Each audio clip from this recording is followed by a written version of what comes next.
Hello everyone, I'm Musa, a member of the Blender Dojo. So I'm here with another video.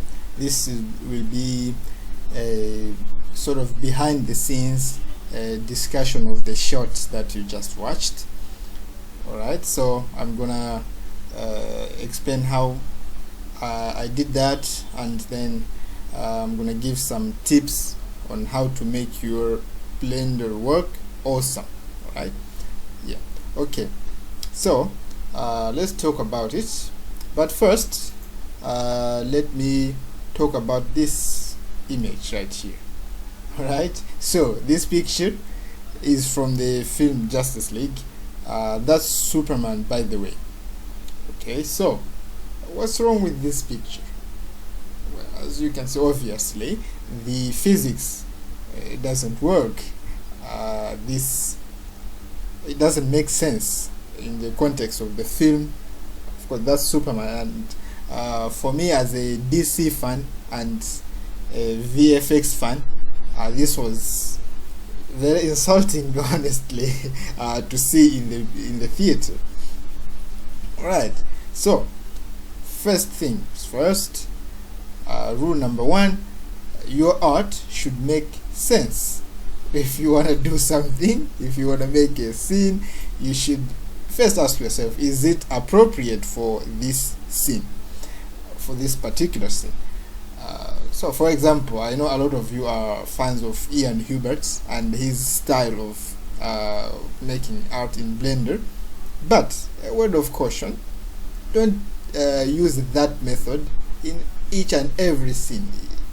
Okay, there is a time and place for that style, and for something like this, it's a church interior and something, you might need a different style. Then let's go into the modeling part. For the modeling, this is a very basic scene, even compared to my other scenes. The desks, is just a blocky model with a texture thrown on top. There's a simple bevel on there. If you don't know how to do that, drop a comment in the description, and we'll talk about it in details.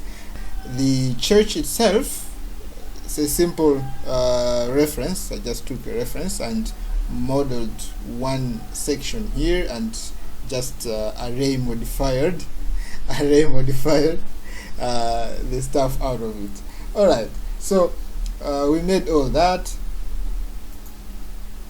Now it's time for the texturing. Again, for the bricks, it's just a simple brick texture, but that doesn't matter, because if you add enough sauce and enough style to it, people aren't gonna be focusing on whether the bricks align or or there's no crevice on there. Nobody is going to be looking for that. Okay, so you can relax about it. But let's talk about the windows themselves. So this is a simple plane right here, and I went online and just typed stained glass. You can type stained glass royalty free if you're worried about copyright stuff, but yeah, so as you can see, this is just a glass material with an image texture on top of it. Okay, yeah, and after that, what I did is I added some lights, of course. So this is an area light. If you don't know about it, I'm sure all of you know, but anyways, you can go to here, add a light, area light. You can rotate it any way you want, scale it any way you want. Alright, even scale it in the x-axis, in the y-axis. So just try to align the light to your window right here. Now the reason I'm doing this is that the lighting of the scene shouldn't just be random. It should be matching the window itself. Okay, so how you do that to make the light colorful is you go to your shader editor right here and choose use nodes. It will bring you this here. After that, you can add an image texture and just connect it to the color. Then you can go here, and then from here you can choose which image is the window you are trying to replicate. Okay, so yeah, just for example, you can choose something like there and then adjust the strength of the lighting. Okay, keep in mind you will have multiple sources of light, so don't go overboard with the strength. You can keep it low because they will complement each other. Okay, so let's move on from here. So after that, you can make your render, add your character. I have this character is rigged from Mixamo. There's a warp cycle right here.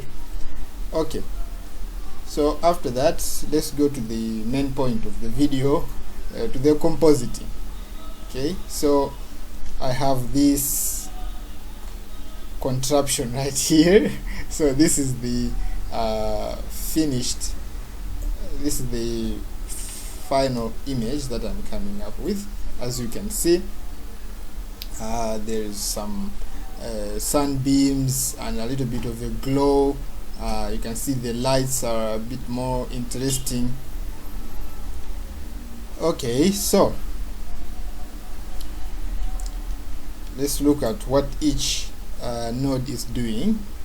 So I'm not gonna go into details how many degrees I turned each one. You can copy this setup if you would like and then play with some of the settings yourself. But yeah, there's a glare node right here. I like to use the fog glow because it connects your scene. What I mean by that is the foreground and the background, they all have a similar glow, so it looks like they are in the same scene. Okay, even if you have some image textures, if they are just on their own, let's try to do something like that. Okay, because that's just the raw render is this. So as you can see, some of the image textures, they look out of place because, well, you just slapped a picture on there. Okay, so adding some glow makes it more like it's part of the environment because it's sharing the glow. Okay, so let's see here. So there's the sunbeams. Okay, and the add, you can see add here. This is a mix node. You can type mix in the you can search here for mix, and then you choose here, instead of mix you choose add from here. Okay, yeah, and then you can play with the factor to see how much it affects the image. So you can see if we lower the factor, it's a bit different. If we add the factor, it's adding to the image, by the way. Okay, so, and the fog also. So here's one more tip.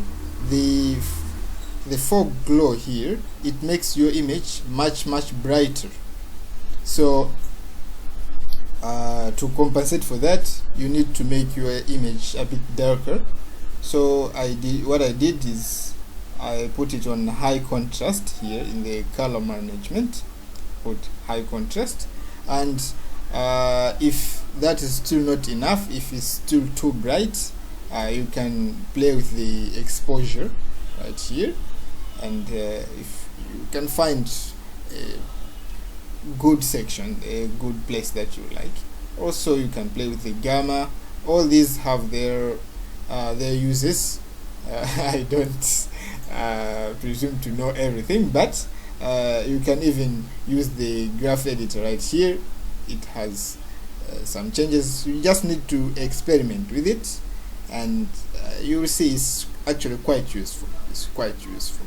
Okay, so that's it from me. There you have it. By the way, if you don't know how to use the compositor, if like you have never used it before, we have a video on this same channel called Basics for Compositing, something like that. You can just search it, you'll find it. Yes, I have a little bit of a speech problem. I think you noticed that, but anyway.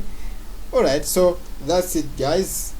You can leave some comments, and you can ask for a behind the scenes of any scene that you see on this channel, and we will be happy to discuss it with you and show you how we did it, show you behind the hood. Alright, that's it from me. Bye bye.